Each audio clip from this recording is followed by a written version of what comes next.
Hey there, gorgeous people. I'm Tracey Race, registered nurse of 31 years and still practicing. I'm a certified mental health coach, trauma-informed practitioner, and behaviour change specialist. Think of me as your modern-day agony aunt, the one who actually gets what it's like to feel anxious, overwhelmed, depressed, burnt out, or simply stuck in this messy middle of life. Now, this podcast is where honesty meets science. No toxic positivity, no fluff. Just real conversations, practical tools, and evidence-based strategies to help you better understand your stress, your anxiety, your emotions and nervous system, and slowly build the skills to cope, adapt, and thrive. Now, if you've ever felt like everyone else has life together while you're barely hanging on, you're in the right place. Because you're not broken, you're human, and you're definitely not alone. Now, today we're talking about something that I'm really passionate about, in the sense that I think it's just a foundational thing for so much stuff and often holds us back from so many things, from achieving goals, from letting our inner critics take over. Guess what I'm talking about? Emotions. Your emotions are not the enemy. The main takeaway, I want to start with it now. If you only remember one thing, let it be this. Emotions are not your problems to solve. They're signals to understand. So welcome back to my podcast. As I said, I'm Tracey Race. I'm a health and wellbeing coach, mindfulness instructor, and perhaps most importantly though, I'm a fellow human being navigating life's ups and downs right alongside you. And yes, today we're talking about something that affects every single one of us, emotions. And why do we often fear them? Why do we sometimes not want to talk about them? Whether you're 14 or 102, emotions influence almost everything. Our relationships, our decisions, our physical health, your well-being, your mental well-being, your confidence, our stress levels, and the way we show up at work, the way we show up at home. And yet most of us were never taught how emotions actually work. So if there's one thing I wish every single person could learn, it'll be this: how to understand your emotions, not fear them, and not because emotions are something to fix, because understanding them can change everything. So why this matters? Okay, now I'm almost 53. I've spent over 30 odd years as a nurse. I've studied health, well-being, behavior change, mental health coaching, mindfulness, stress, anxiety and resilience, all of this so I can understand me better, so I can live the life better, but also help everybody else around us. I'm still learning about emotions. And that's why it's just so fascinating, and I find how it underpins everything, every day. If this is the first time you're hearing some of these ideas, you're not behind. Most of us simply weren't taught. We learn maths, we learn reading, we learn how to drive, some of us do, but nobody handed us a manual for understanding ourselves. So emotions versus feelings, I thought these were the same things too, but let's start there. And this is what surprised me when I first learned this. Emotions and feelings are not exactly the same. So what's the emotion? The emotion is an automatic response happening in your body and nervous system, often before you even know it. So a feeling is your conscious awareness and the interpretation of what you're feeling. So basically, the emotion actually happens first because it physically happens in our body. Our nervous system is often triggered, but the feeling happens when you actually notice that feeling or that emotion. So maybe think of emotions as the weather. Feelings are your experience of that weather. So if it's raining, okay. If it's sunny, okay. But the thing is, what we often do, and because we're often taught this from very young, we're taught that there are bad emotions and good emotions. But does that mean that there's good weather and bad weather? This might be one of the most important things that I want you to hear too. Emotions are not good or bad. They just are.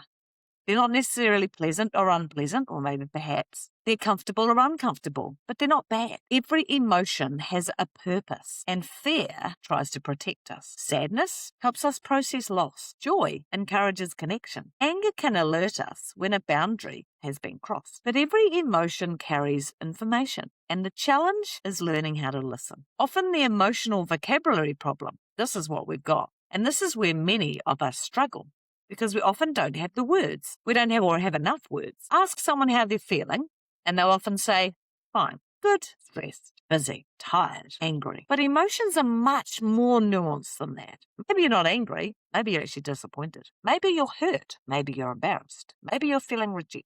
Maybe you're lonely. Maybe you're overwhelmed. Maybe you're uncertain. The more accurately we can name an emotion, the more clearly we can actually understand what's really happening under the next layer. This is where, if we can name it, we can tame it. So we don't necessarily have to be scared of it. This is the phrase that I love. Name it to tame it. It's a bit like those inner critics that we have. But when we put accurate words around our experience, something shifts. The emotion often becomes less overwhelming because it just is. It's a bit like it's just raining, so it's raining. It's sunny, it's sunny. The emotion often then becomes less overwhelming. And not because we fixed it, because it's still there, but because we've understood it. Awareness creates a choice. And this is where sometimes that whole thing about emotional intelligence, you might have heard that term, but what actually is that? So all these things that I'm learning about, it's not about being emotional, but it's more about being aware of what is actually happening inside you.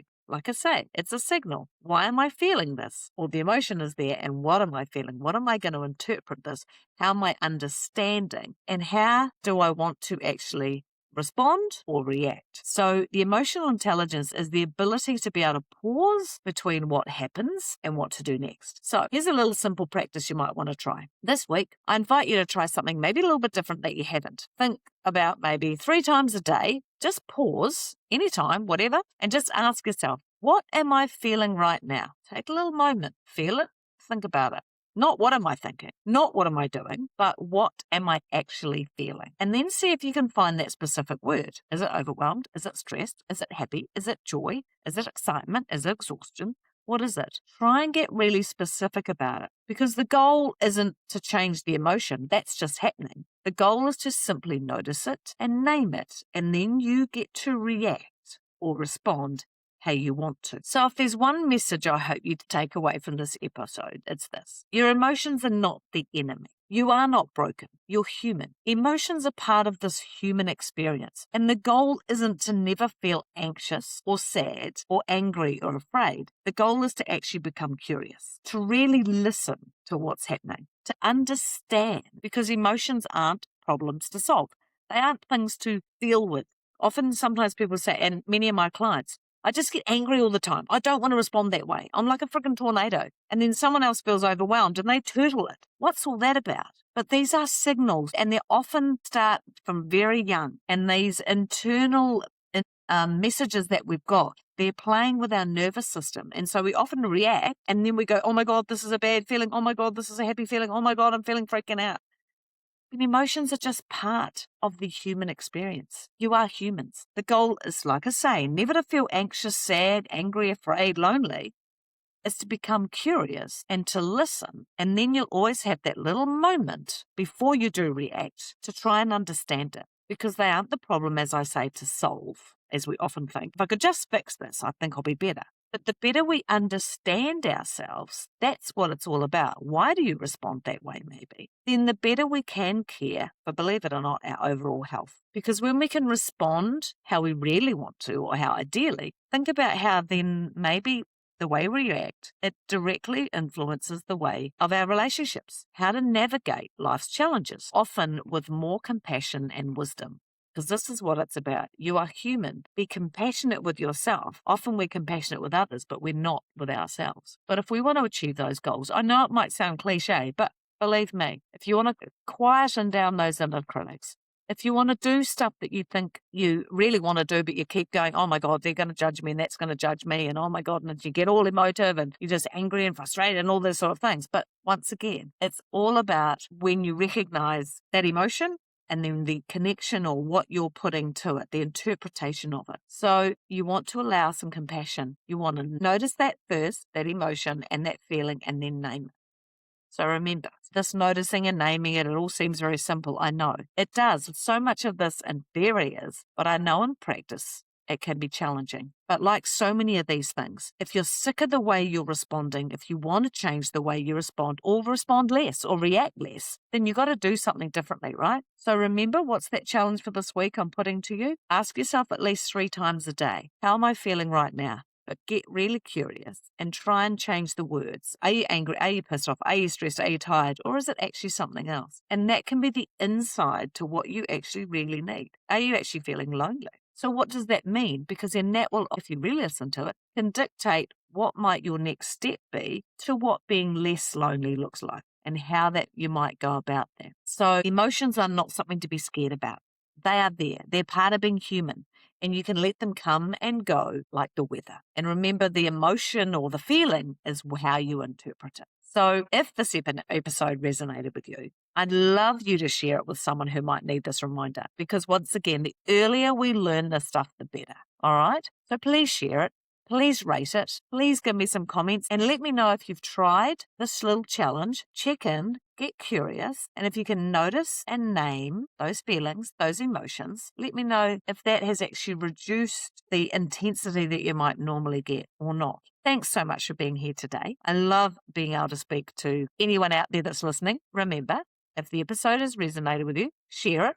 I know we all need it. And if anxiety, overwhelm, burnout, feeling stuck is getting in your way, remember I offer that free 30-minute discovery call. The link will be in the show notes. This is where you can connect with me and we can have a little chat, honestly, where you are, what's working and what may not be, and maybe how I might be that person to help you move forward and really understand what these feelings, what these emotions are. So remember, the link's in the show notes. Once again, if you enjoyed the episode, awesome. And please share it with someone else because I think these are conversations and reminders you're not broken. We're not broken. We're human and you're not alone. So until next time, remember, be kind to yourself and keep noticing the small little moments of joy. And maybe when you react less than you really wanted to because you're noticing things, you're naming things now. And you're being able to change slightly how you want to respond. So take care. Ciao for now. See you soon.